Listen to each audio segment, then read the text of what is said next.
पाकिस्तान की तरफ से ड्रोन भेजे गए हैं। इन तस्वीरों में आप साफ तौर पर देख सकते हैं, हमने उनको हाईलाइट करने की कोशिश की है क्योंकि अंधेरे का वक्त है। जो लाल रंग की रोशनियां दिखाई दे रही हैं, ये वो ड्रोन है जो भारत के अंदर, भारत के आसमान को भेदने की कोशिश कर रहा है पाकिस्तान। लेकिन अपना जो एयर डिफेंस सिस्टम है वो इतना चाक चौबंद है कि इसको आने नहीं दे रहा है। इसके आने के पहले ही हवा में इनको नष्ट कर दिया जा रहा है। अब ये इन ड्रोन के ऊपर वॉरहेड्स लगे हैं कि नहीं, बारूद लगा है कि नहीं, ये अभी नहीं पता। आज जो पाए गए कल वाले जो ड्रोन आए थे उसमें तो वॉरहेड नहीं थे। तो ये जिस तरह के ड्रोन भेजे जा रहे हैं, जिस तरीके से ड्रोन को हवा में अपना एयर डिफेंस सिस्टम भारत का इसको ख़त्म कर दे रहा है, ये तस्वीरें बहुत कुछ बयां करती हैं। जो लोग 90s में वॉर देख रहे थे, इराक और अमेरिका वाला, स्कड मिसाइल वाला, पेट्रियट मिसाइल वाला, उनको याद होगा ऐसी तस्वीरें तब दिखाई देती थी। अब वही 20, 25, 30 साल के बाद ऐसा लग रहा है कि एक बार भारत के आसमानों में ये सब होगा, हमने कभी सोचा नहीं था। लेकिन आज ये ऐसी चीज़ें दिखाई दे रही हैं। ये ड्रोन आ रहे हैं लाल रंग की लाइट से उड़ते हुए, और वो देखिए वो ऊपर जैसे ही हमारे डिफेंस सिस्टम को हिट करते हैं वहाँ ये ख़त्म हो जाते हैं, हवा में इनकी जान निकल जाती है। इसको आप ऐसे समझ लीजिए, ये किसी काम के नहीं बचते, निष्क्रिय हो जाते हैं और फिर धाए से जहाँ होते हैं वहाँ गिर पड़ते हैं। और फिर अगले दिन सुबह जब रोशनी में पाए जाते हैं, जैसे आज जैसलमेर में पाया गया या पंजाब में पाया गया, ये उसके अंश इन तस्वीरों में आप बहुत आसानी से देख सकते हैं। हमारे साथ एक और ऐसे ही तस्वीर और आई है। ये तो फिरोजपुर की बात हुई। फिरोजपुर पंजाब में है, पंजाब का बिल्कुल बॉर्डरिंग ज़िला है पाकिस्तान के साथ लगा हुआ। तो पाकिस्तान कोशिश कर रहा है अपने हिंदुस्तान के एयर स्पेस को भेदने की। वो टटोल रहा है कि कहाँ से भारतीय आसमान को वो भेद सकता है, भेद नहीं पाया है। कल भी उसने ट्राई किए लगभग पूरे 3000 किलोमीटर पर, आज भी उसी 3500 किलोमीटर पर फिर ट्राई कर रहा है। ये देख रहा है कि हमारा एयर डिफेंस सिस्टम कितना चाक चौबंद है। क्योंकि अब हम आपको रजौरी की तस्वीरें भी दिखाएंगे। ये तस्वीरें शायद रजौरी की हैं, अगर मैं गलत नहीं बोल रहा हूँ। रजौरी की तस्वीरें भी हमारे पास स्क्रीन में आएंगी, वो भी हम आपको दिखाएंगे। और उसमें भी ऐसी चीज़ें कैमरे में कैद हुई हैं जहाँ पर ड्रोन आया है और ड्रोन को हवा में ही, ये देखिए ये रोशनियाँ जो लाल रंग की दिखाई दे रही हैं, ये शायद पाकिस्तान से भेजे गए ड्रोन्स हैं और जिनको भारतीय एयर डिफेंस सिस्टम ने हवा में ही नेस्तनाबूद कर दिया है। ड्रोन उड़ रहा है सर अपना मेरे साथ मेरे सहयोगी अनुराग द्वारी भी जुड़ गए हैं, जिन्होंने ये जिनके कैमरे में तस्वीरें कैद हुई हैं। अनुराग, क्या अपडेट है वहां से, क्या देख पाए आप? वहां नहीं जा सकते अभी हम। बिल्कुल बिल्कुल सुमित जी, मैं, मेरे सहयोगी कैमरा पर्सन रिजवान और हमारे एक और साथी थे रंजीत, तीनों जब ऊपर लाइव करने के लिए गए, उसी दौरान अचानक ये हमला शुरू हुआ। और जैसे ही हमारी नज़रें गई, यकायक एक पल के लिए हम लोग भी घबरा गए थे, लेकिन फिर स्थिति को संभाला और उसको शूट करना शुरू किया। तो आप उन तस्वीरों में साफ देख सकते हैं कि कई सारी लाल रोशनियाँ आपको दिखती हैं और फिर दूसरी तरफ से लाल रोशनियाँ जाती हैं, और जो पाकिस्तान की तरफ से लाल रोशनियाँ और नारंगी रोशनियाँ आती हैं वो एक एक करके बुझने लगती हैं। तो फिलहाल जो भी हमारे समझ में आया है कि हमारे एयर डिफेंस सिस्टम ने इन ड्रोन्स को मार गिराया है। हालांकि अभी तक इस बात की कोई औपचारिक पुष्टि नहीं हुई, लेकिन लगभग 5 से 7 मिनट तक हेवी शेलिंग हुई है। चारों तरफ से गोलियों की तड़तड़ाहट थी, बमबारी की आवाज़ें थी, और आसमान में जब हमारी नज़रें जा रही थी तो ऐसा लग रहा था कि कोई पटाखा है। इधर से जब हमला हुआ तो पटाखे एक एक करके बुझने लगे हैं। इस तरह की आतिशबाजी की आवाज़ें थी। मैं फिर से अगर अपना कैमरा आपको शहर की तरफ दिखाऊंगा तो मुझे वो लाइट बंद करनी होगी, लेकिन मैं फिर से चाहता हूं कि मेरे सहयोगी आपको कैमरा पैन करके लाइट ऑफ कर दीजिए पहले तो, और उसके बाद शहर की तरफ की तस्वीरें आपको दिखाएं। तो पूरे शहर में ब्लैकआउट है, और जो थोड़ी देर पहले, लगभग 15-20 मिनट पहले शहर के आसमान पर हमने देखा, वो वाकई में ऐसा लगा कि जो भारत का एयर डिफेंस सिस्टम है वो इतना सुदृढ़ है, वो इतना मजबूत है कि किसी भी हमलावर अगर हमला करना चाहे तो वो कामयाब नहीं हो सकता। बहुत तेज़ी से पाकिस्तान की तरफ से ये ड्रोन आए, लेकिन उतनी ही मुस्तैदी से हमारे एयर डिफेंस सिस्टम ने उसको तहस नहस कर दिया, उसको ज़मीन पर गिरा दिया। अब जब ये तस्वीरें और सुबह जब पॉप हटेगी और ये तस्वीरें साफ होंगी कि कैसे हमला किया गया था, किस कायराना तरीके से, क्या फिर से एक बार जो आम नागरिक हैं उन जी अनुराग, पीछे से कुछ आवाज़ें सुनाई दी, क्या ये हैवी शेलिंग चल रही है जहां पर आप हैं, वहां पर रजौरी में? जी बिल्कुल सुमित जी, मैं यही आपको बताना चाह रहा था कि पूरे शहर में ब्लैकआउट हो गया है और हैवी शेलिंग की भी आवाज़ें आ रही हैं। कुछ देर पहले भी बहुत तेज़ आवाज़ें थीं और अभी भी हैवी शेलिंग की आवाज़ें अलग अलग दिशाओं में आ रही हैं।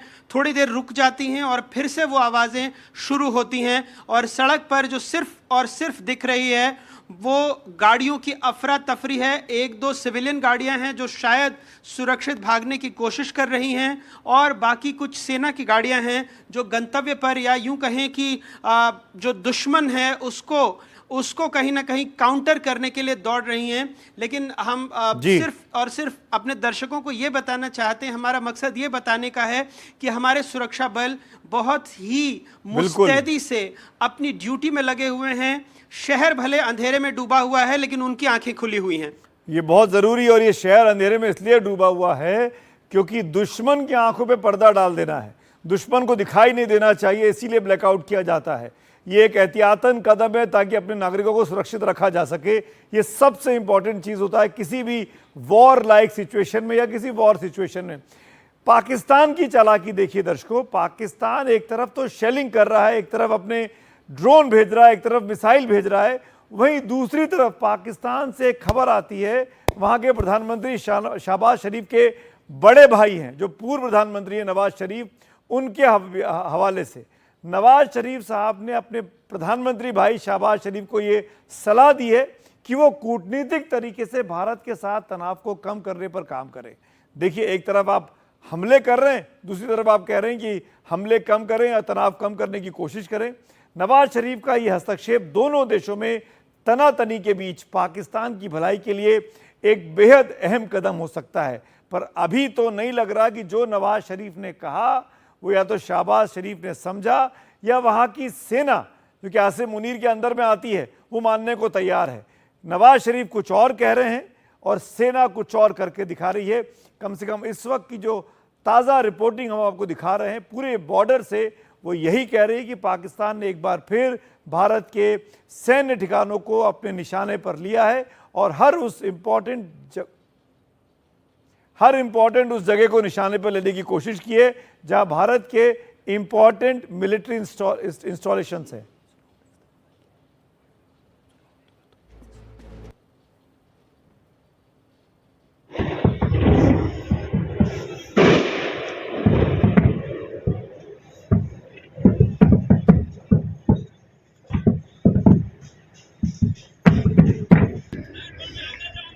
अंडर लाइट पर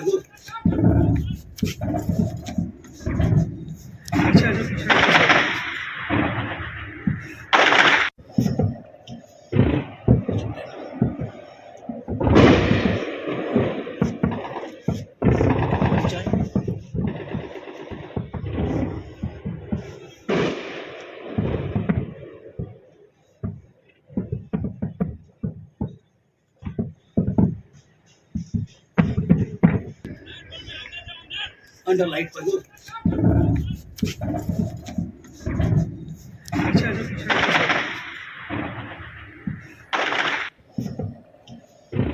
ये आवाज़ें आप सुन पा रहे हैं, मैं जानबूझ के चुप हुआ ताकि आप समझ पाएं कि इस वक्त वहाँ पे एक शेलिंग चल रही है।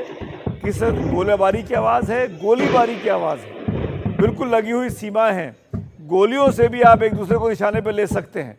पाकिस्तान ने वहाँ से जिस दिन से पहलगाम हुआ है 22 अप्रैल, उसके एक दिन बाद से यानी 23 अप्रैल से लेकर आज तक हर दिन सीज फायर वायलेशन किया है। कभी गोलीबारी, कहीं गोलाबारी। खासकर जम्मू कश्मीर की तो एलओसी के आसपास पूरे वक्त में हैवी शेलिंग करता रहा है। पाकिस्तान ने लगातार बार बार अंतर्राष्ट्रीय कानूनों का, नियमों का उल्लंघन किया है, जिसका रिटेलिएशन में भारत ने भी पलट के जवाब दिया। ये देखिए कितने सारे ड्रोन एक साथ दिखाई दे रहे हैं पाकिस्तान की तरफ से आते हुए। ये जो लाल रंग की रोशनियां हैं, अधिकतर इनमें ड्रोन है, मिसाइल भी हो सकती है, लेकिन यहाँ बैठ के स्क्रीन पर देखकर हमको जो समझ में आ रहा है मैं उस हिसाब से आपको बता रहा हूँ। मेरे साथ ब्रिगेडियर दत्ता बने हुए हैं। ब्रिगेडियर दत्ता, कितने ड्रोन है पाकिस्तान के पास, कब तक ये करेगा, क्या कोशिश कर रहा है वो? देखिए, सबसे बड़ी चीज आजकल जो वॉरफेयर में एक नया कॉन्सेप्ट शुरू हुआ है। हम कई बार बात करते हैं कि साहब क्या वर्ल्ड वॉर 3 होगी, कैसे होगी, किन देशों में होगी। तो ये जो प्रारूप है टेक्निकल बैटल एरिया का, वो बिल्कुल बदली हो गया है। मुझे नहीं लगता कि क्लासिकल जो वर्ल्ड वॉर हुए थे, जो पहली जंग अजीम और दूसरी जंग अजीम के बाद, अब आप देखिए जिस तरह से नए समीकरण बनते हैं रूस और यूक्रेन वॉर में, तो यूक्रेन और रशिया की जो पावर थी 1:5 की थी, 5 गुना रशिया उससे पावरफुल था। लेकिन फिर भी यूक्रेन अभी सीज फायर के लिए तैयार हुआ है। लेकिन उसने पूरा युद्ध लड़ा और बहादुरी से लड़ा। लेकिन वो किस बूते पे लड़ा? क्योंकि बाकी के देश उसको सपोर्ट कर रहे थे, अमेरिका सपोर्ट कर रहा था, नेटो और वेस्टर्न कंट्रीज कर रहे थे। यही चीज जो आज इन्वेस्टिगेशन हुए हैं ड्रोन, जो देखिए आपने थोड़े दिनों पहले देखा होगा कि एक तुर्की का जहाज आया था। और मुझे पूरा यकीन है कि ये जो असला जिसमें टर्की की मार्किंग्स वगैरह देखी गई हैं, वो ये ड्रोन वगैरह वहीं से आए हैं। तो पाकिस्तान की अपना खुद का जो कॉम्बैट पोटेंशियल है वो बहुत कमजोर है या है ही नहीं। लेकिन वो हुंकार भर रहा है तुर्की जैसे देश, अजरबैजान, रशिया। अजरबैजान लड़ाकों के मतलब से, बाकी तो उसके पास कुछ है नहीं ज्यादा। और रशिया ने भी थोड़ी मदद की है, चाइना इन पर्टिकुलर। और अगर वो ज्यादा अप्रोच करता है तो नॉर्थ कोरिया भी उसके साथ मतलब मिल सकता है। तो इन सब चीजों का अगर सपोर्ट रहेगा तो पाकिस्तान इस युद्ध को लंबा खींच सकता है। लेकिन युद्ध न तो उसके फेवर में है, और भारत क्योंकि एक डेवलपमेंट जी की ट्रेजेक्टरी पे चल रहा है, तो भारत को लिए तो बिल्कुल नहीं है। क्योंकि हम तो एक विश्व वर्ल्ड पावर की तरफ, या जो सुपर पावर की का सपना सजोए बैठे हैं। जी रीजनल पावर तो कर है ही। तो मतलब कई बार क्या होता है, जैसे एक वो एग्जाम्पल होता है, जब आप बारिशों में रेलवे स्टेशन जाते हैं, तो आपने देखा होगा कई भैंसे सड़क पे बैठ जाती हैं। तो जो समझदार आदमी होता है वो उनको सर्कमवेंट करके अपनी ट्रेन पकड़ लेता है और डेस्टिनेशन तक पहुंच जाता है। और जो जड़मत होते हैं वो उनसे लड़ने बैठ जाते हैं, या जी। उनसे मतलब उनको ब्रिगेडियर एड्रेस दत्ता, करना शुरू माफी के साथ बीच में टोक रहा हूं, बड़ी इंपॉर्टेंट विजुअल्स आ रहे हैं। ये बाड़मेर की तस्वीरें हैं। बाड़मेर में हमारे सहयोगी ने अपने कैमरे में कैद किया है।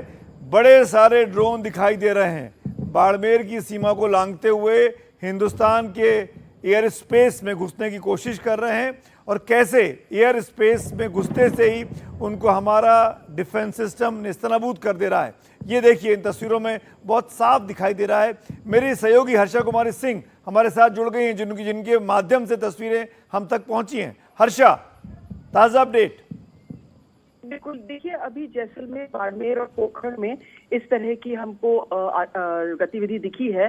और खासकर जो हम आपको वीडियो दिखा रहे हैं इस रेंज में, मैं नहीं बताऊंगी एग्जैक्टली कहाँ पे, लेकिन यहाँ इस रेंज में ये दिखाई दिया है और किसी ने कैमरे पे कैप्चर किया है। मैंने उनसे बात भी करी थी, उन्होंने कहा कि हमने खुद देखा, जैसे ही हमने ये सुना, ये आवाज आई तो मैं बाहर आ गया। एक वीडियो मैंने लिया है और एक वीडियो उनके परिचित ने लिया है, जो उनको हमको उपलब्ध करवाया है। लेकिन उन्होंने अपने आंखों से इसको देखा है और उन्होंने दिखाया है कि किस तरह से आप देख सकते हैं कि किस तरह से वो न्यूट्रलाइज कर रहे हैं। धमाके हुए हैं वहां पर। एयर रेड सायरन अभी यहाँ पर जैसलमेर में भी नॉन स्टॉप बज रहा है। बाड़मेर में रेड अलर्ट है। वहां पर भी जो हमारे नेटवर्क है वहां पे, उन्होंने भी, जो हमारे रिपोर्टर है वहां पे राजू माली, उन्होंने भी अपने आंखों से ड्रोन को उड़ते देखा है। और यहाँ जहाँ मैं जैसलमेर में हूँ लगातार सायरन बज रहा है, और मैंने भी जैसलमेर के आकाश में ड्रोन का मूवमेंट देखते हुए और हमारी जो न्यूट्रलाइजिंग जो जी